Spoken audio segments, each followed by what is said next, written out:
Okay, so let's make our final video on this stuff. And in this one, we're going to take all of our data, and we're going to press Shift F11, and we'll do an annual model, and then we're going to do the same thing. Whoops. Shift F11. I get Alt H O R, and we'll make a quarterly model.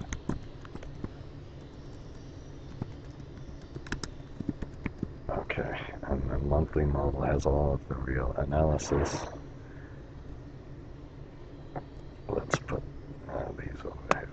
Okay, and I'm going to name this one a little bit differently. We'll name this annual, quarterly, and annual roll-up.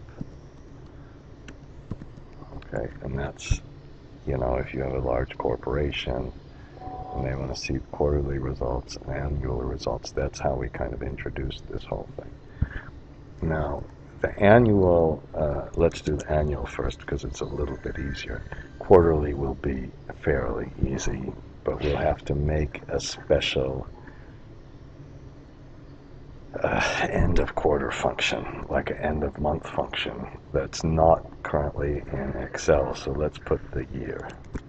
Now, because we use this monthly, I don't think it'll shock you that whether we take the first one or the second one, we'll get the same year.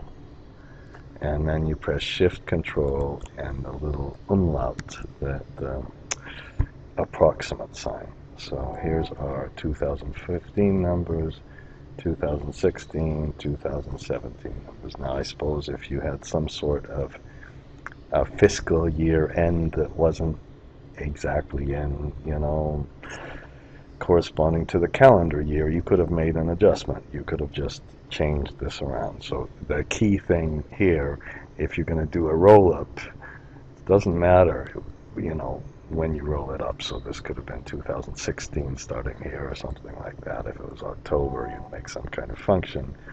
But you need the granular data. Otherwise, you have to do all this proration and all this crap. Okay? So that's the good news about doing this. And then what you do is you go to the, let's go to the annual model. Well, first let's take, you know, everything other than everything other than I don't know about this very last thing, but maybe, we'll see. Just put that in the annual model. And Control V and Alt E, special, and we can do column width, okay? And then let's put our year here. Now, why not? We don't really need anything else. So for the first one, put year of maybe the first date, okay? That's, and then you can take this and add one. You can't really use our EIS thing now. Remember the rule. If you select this like this, which is fine, but it doesn't tell you what column you're on. So let's instead, if you press Shift and right arrow, it says what column. So we're going to do about 10 columns. We didn't have 10 years of data. Control R. Okay. Now we do need a space here, because here's the problem. If it's something like the repayment, we could use SUMIF, but I'm going to use SUMIFS. SUMIFS is just like SUMIF. Now what you do is you start with the sum range. So go to the monthly model and start with the sum range. And then, no F4s by the way, and then it asks for the criteria range, and you stay in the model and you put this, but this time press the F4 because we're going to copy this down and we're always going to look in that particular row. And then go to the annual model and press the F4 key twice. Okay, and that will save it for you now. Okay, and we press Shift Control R, and that works just wonderfully for all of the. We only had we probably only had about 4 years here, so whatever. And of course, I put it in the wrong row. This was the repayment. I hope this was the repayment. If we look at our very first, that was 167, and then we had a full year of repayment, and then we must have had some kind of cash flow sweep that limited the repayment in the last year. Okay, but here's the problem. When we do the same analysis in this one, for the balance of the debt, what we really want to do is just get the opening balance and the closing balance. You only want to get them not on the repayment date. It happens to be that this repayment date is the same. Let's switch the reissue date and make it somewhere in the middle. Let's make it, how about March? Okay, that's good enough. I'm going to go back and freeze the panes once again. Freeze, pane, pane, pane, pane. And then we'll, if it's December, so if this month is December, we'll put, where is our year? Let's put a, how about end of year switch? We don't really have to call that a switch, do we? So we just simply put month of this, and again, it doesn't matter what you take, of course, equal 12. Okay? And if you, I suppose you could put what the fiscal year end is, you know, and put that as a variable, whatever. Okay, usually December is the last month of the year, most places that I know about. Okay, now, so what we can do here is, you know, we can, here, we're gonna make, how about this? We'll make a little thing that if it's a balance sheet account.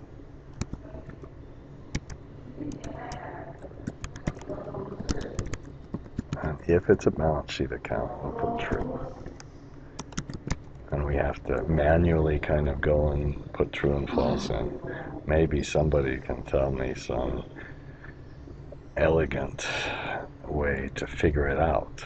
Opening and closing balance is always going to be true. We could put some kind of if statement in for that, I guess. And then normally everything between the opening and closing balance will be false. Maybe you could get really creative and create some kind of if statement. But I'm going to copy this above. Now this is wrong because this is what happens if it's not true, because this is not a monthly, this is, I mean, not a balance sheet account.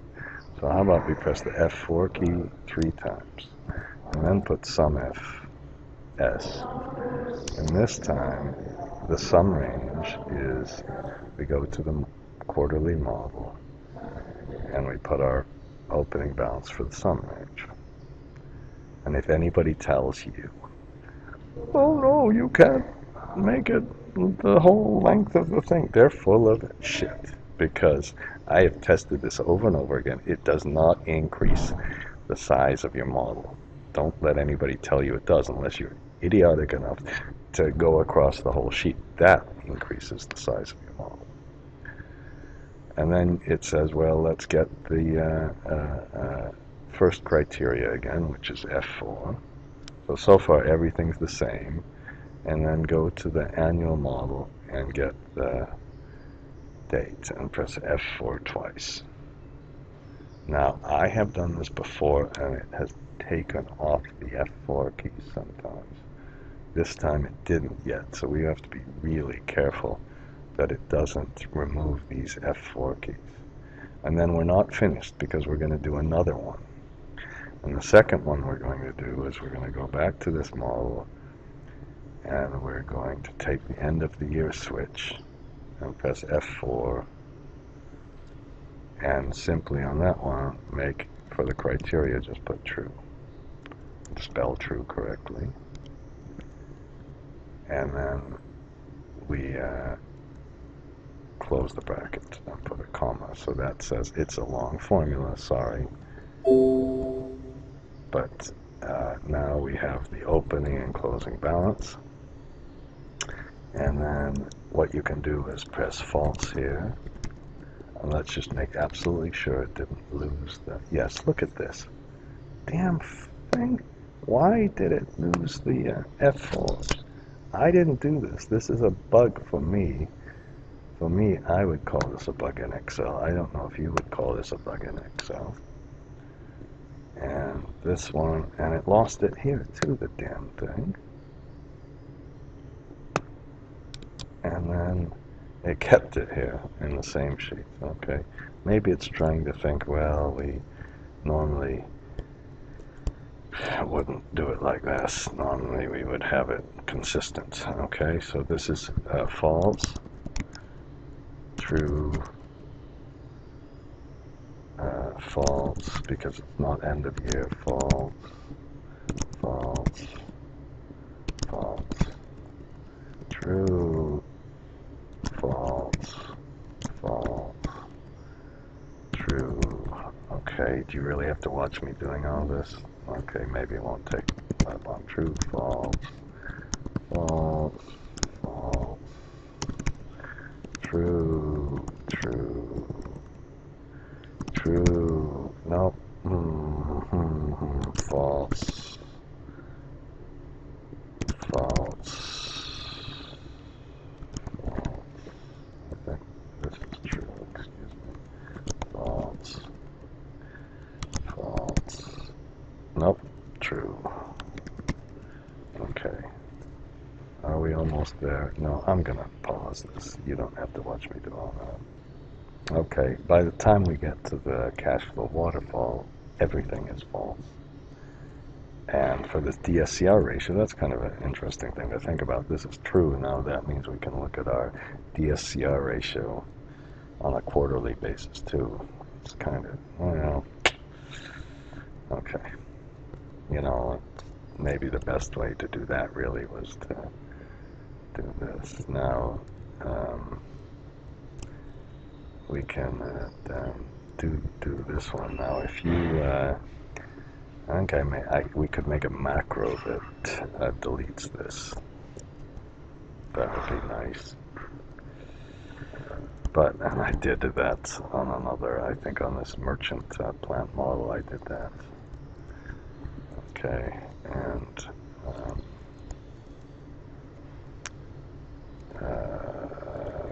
come on. Did I do this correctly? And okay. And they we go down. Oops. Luckily I didn't do my shift control Z. Shift control R I meant. And finally we're just about finished. Okay. And what happened? Oh, we just have a couple covenants. I don't know what happened with the true and false. I'm not going to worry about that right now. So that's our model. And here's our operating cash flow that we had for a few periods.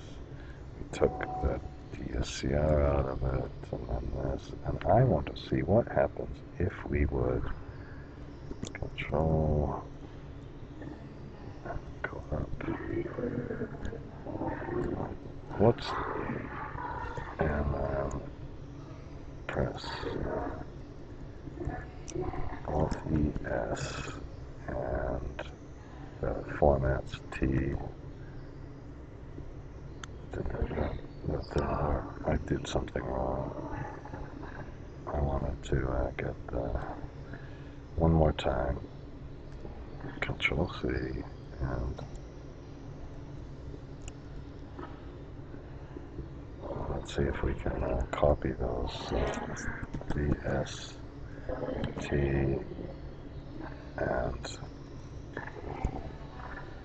I think we can just format all of this, and we get the Shift Control R, and then we get our nice little underlines, and we can even then put this one like this. Now, I am, how are we doing on time? The time here is, it's taken 15 minutes to do this. It's really too long. What we'll do is have a second video on how to roll up on a quarterly basis rather than an annual basis. So I'm going to stop this. This is going to be our annual roll up, and we'll have a second one that has a quarterly roll up.